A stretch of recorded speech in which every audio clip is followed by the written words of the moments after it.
Well, the flowers I'm going to show you cost over $100. They're beautiful silk flowers. But what I'm kind of excited to do is see what you think of the $15 flower arrangement compared to the $120 flower arrangement. What a beautiful day. I'm on top of the mountain where I live. The sky is a little bit hazy from the wildfires in Canada. I don't live in a fancy house, but I do live in a beautiful place.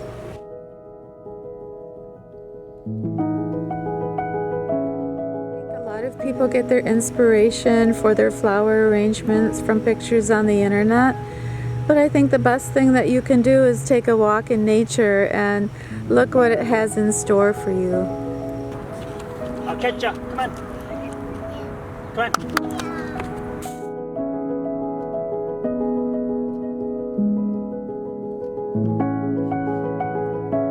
Beautiful because it's real and natural, whimsical and magical.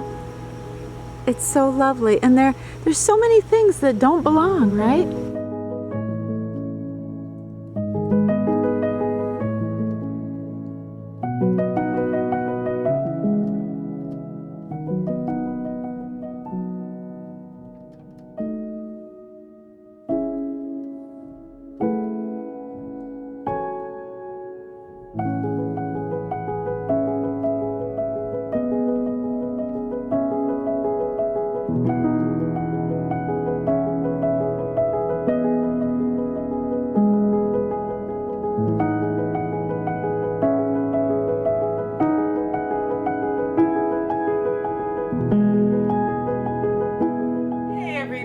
I am so happy to see you today.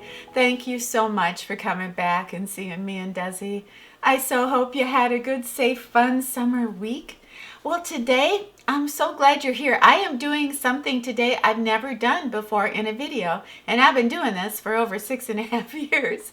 But you have asked me for the last 6 years to show you how I put together my faux flower arrangements in my home. And I always resisted thinking, well, is it really that important? And I've come to the conclusion, yeah, it is that important. So I want to put a little bit of a twist to it because I have watched a lot of videos from a lot of lovely, beautiful women that decorate. And they do a beautiful job with their arrangements, their centerpieces. But well, what can I say? It's not my style. It's not my philosophy in how I feel about making arrangements for the home. So I thought, well, why not? I'm not trying to say my way is better.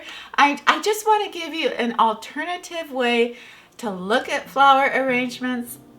I don't think you can have a beautiful, comfortable home without plants and flowers. Oh, those poppies are so pretty. I don't think I've ever seen artificial poppies before. They remind me of those beautiful paintings by Van Gogh and Cézanne.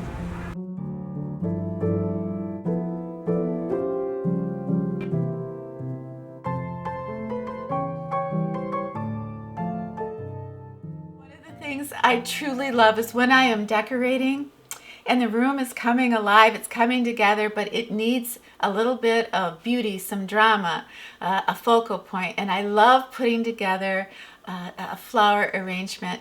And you can do that in a lot of different ways. But today I wanted to go through 3 of my favorite ways that I do flower arrangements. And one is with a pedestal bowl. This is probably the one that takes the most work. It's the most labor intensive.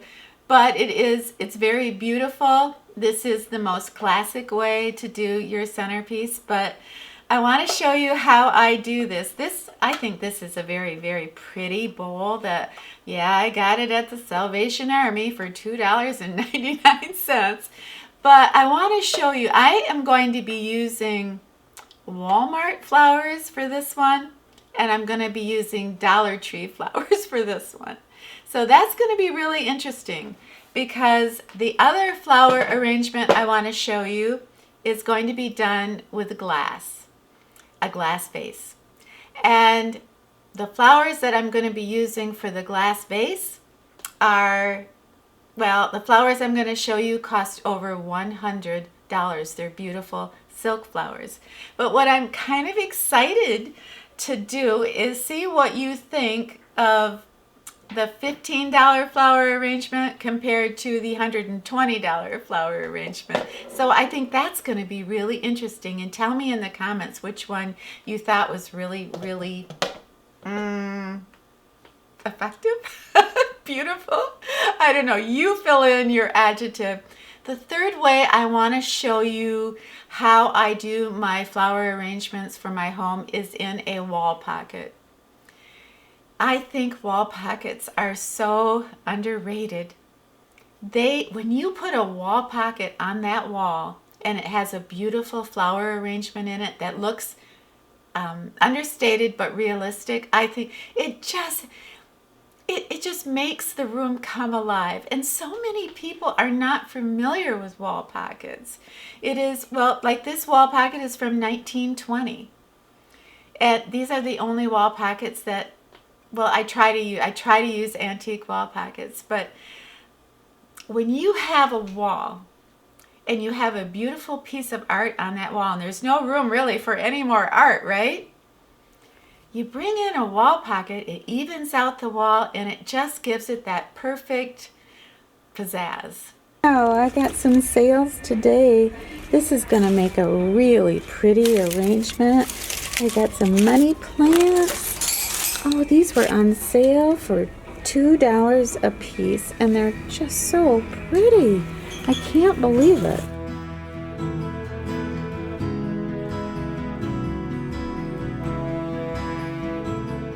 Key to a bowl centerpiece is making sure when you are using inexpensive flowers, and this arrangement is all Dollar Tree flowers with a couple Walmart blooms there. But when you're doing your bowl centerpiece, the bottom of that bowl, just fill it up with as many greens as you have. What I wanted to share with you is what I love when I am making a bowl arrangement is I like one half to be one color and the other half to be another color with little surprises in between. I know a lot of people will advise you to have everything symmetrical. Have all the flowers match, all the flowers the same color with a little bit of, green filler, but I don't go for that. I don't like that. That isn't how I live. I think life is chaotic and messy, and I want my flower arrangements to reflect that. There are a few big lessons that I learned doing this bowl centerpiece, and that is basically keep it very simple. Just pick out a couple of your very favorite flowers in basically the same color scheme and just lay them on top of your greens. Make it very simple. Make it a little bit messy. Make it chaotic. Just like nature. It just looks like I was walking in the garden and this is what I picked, and this is going to go on my dining room table, and I love it.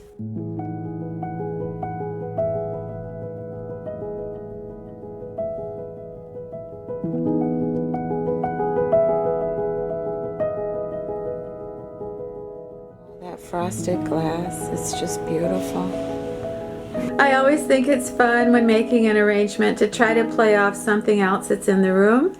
I have a beautiful Georgia O'Keeffe painting there on the wall in yellow, so I thought the yellow cattlilies would be so pretty in a glass pitcher that I got at the Salvation Army for a few dollars. So I love that. You can see the stems through the picture, but it doesn't matter because these stems look real. These flowers are so expensive. They ran a total of around $126. I did pay a quarter of that, but still, that's a lot of money for me to pay for silk flowers. But number one, I wanted to show you the difference between a $126 bouquet and a $19 bouquet.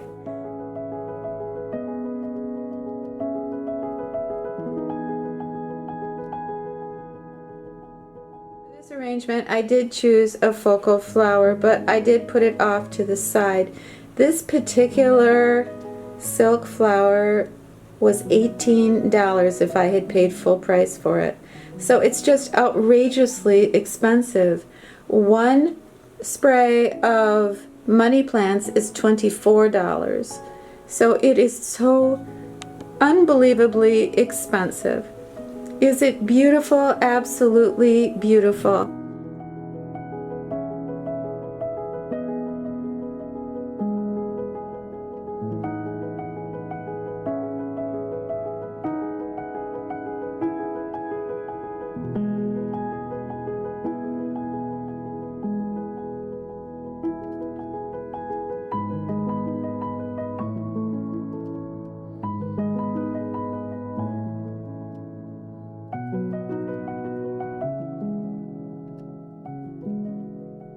This is such a beautiful time of year on the hill here. Every day I look out my window and I see the blooms and they remind me there's such beauty in the chaos and the messiness of this life I lead. It's inspiring. One thing that I really feel strongly about is what makes a beautiful flower arrangement in a glass vase truly beautiful is when you see the light shine through it. And I know people like to cover that up inside the vase. They'll put something in there so you can't see inside the glass vase because they want to hide the stems of the faux flowers.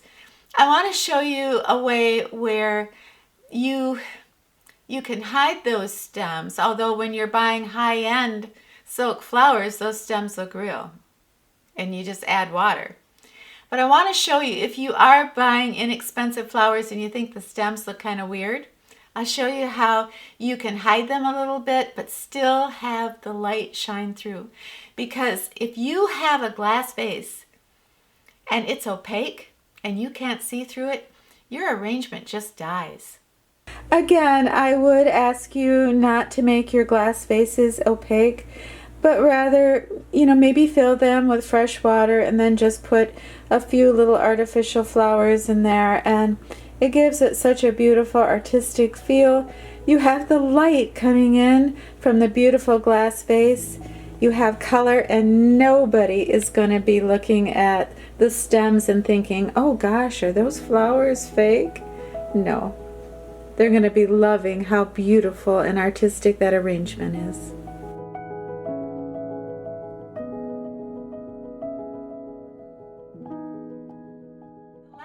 Where I differ from some of the other gals that are putting together flower arrangements, and guys, is that they seem to resist the idea that you can mix plants with faux flowers.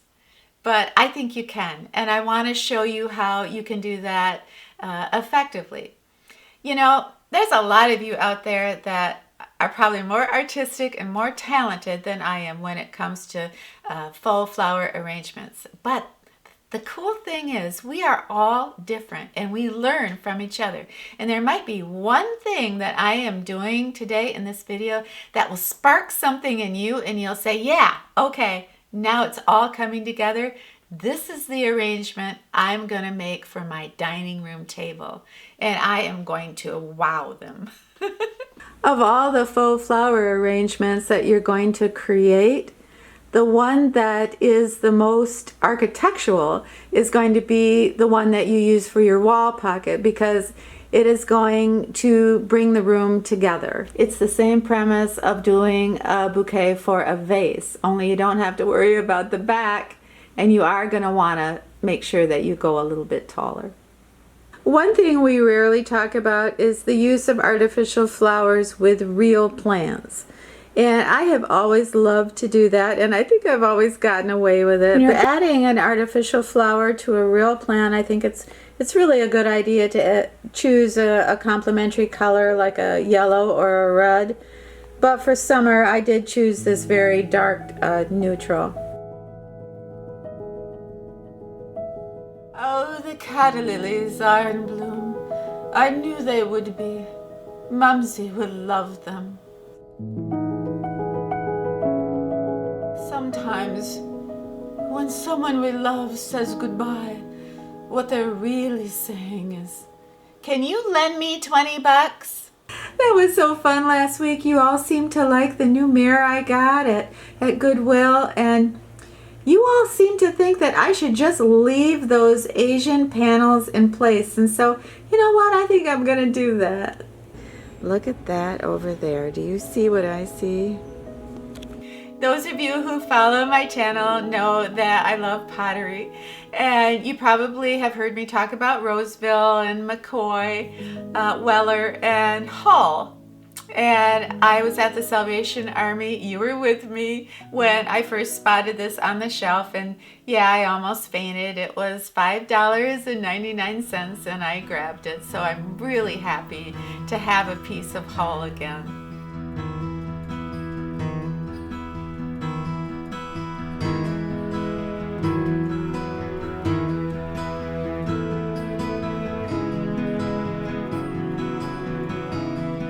What are you doing today? Do you have a girlfriend? Yep, you just met her. Her name is Daisy. You like her. You like her a lot. You don't usually like dogs as much as you like Daisy. What is it about her you like? Oh, you like her owner. Her owner always has treats for the gangsta. I want to say a very warm welcome to the new subscribers that are here. We have a couple thousand brand new ladies and guys that have come over from a decorating video that I did about 3 weeks ago. So welcome aboard. You are going to love the people that belong to this channel. They are so wise and so kind, and they always have time to listen, to lift you up. They're amazing. So I'm so glad you found me and Desi. And I wanted today to give you a very quick life update. And I wanted to start by telling you what I did last Sunday. And last Sunday I got to spend the day with my grandchildren. My little Wyatt is 4, and then my granddaughter is 2. So we spent the day together. We ate out. We went to the playground. We went to Target. We bought some toys, and we just hung out, and we had such a wonderful time. And there was this moment where my little granddaughter was on top of this slide, and my son was saying, "Come on, honey, slide down, slide down." And she was like, "No, it's too high. It's just too high. I'm not going to slide down." And at that moment, it really occurred to me that, well, in both my grandchildren, I could see their happiness, their joy, and I could see their fear and their vulnerabilities. On the other spectrum of life, after a year absence of seeing my ex-husband Bill in the nursing home, now I am again seeing him twice a week. And it's been beautiful, and I feel so grateful that he didn't pass during the time that I was banned from going there because of COVID. But as we talked, and Bill only has at most a few months more to live. But we had a great visit, and as I was getting ready to leave, he grabbed my arm and he said, "Now we will be together in heaven, right? We'll be together forever, right?" And I said, "Of course we will. Toby and Cooper and you and me, we will be together." And at that moment, I flashed back at the Sunday with my grandchildren. And I realized it was the same, it was the same joy, it was the same fear, and it was the same purpose that I felt with my grandchildren. So I guess what I'm trying to say is, no matter what our age, our needs never change. To be understood, to be seen, to be heard, to be comforted, to be loved. That never goes away. No matter how old we get, we will seek out comfort. And that comfort can be within ourselves, a neighbor, a family member, a dog, a cat, nature. but something for us to hold on to. How you doing, Billy? Great. Now that you're here.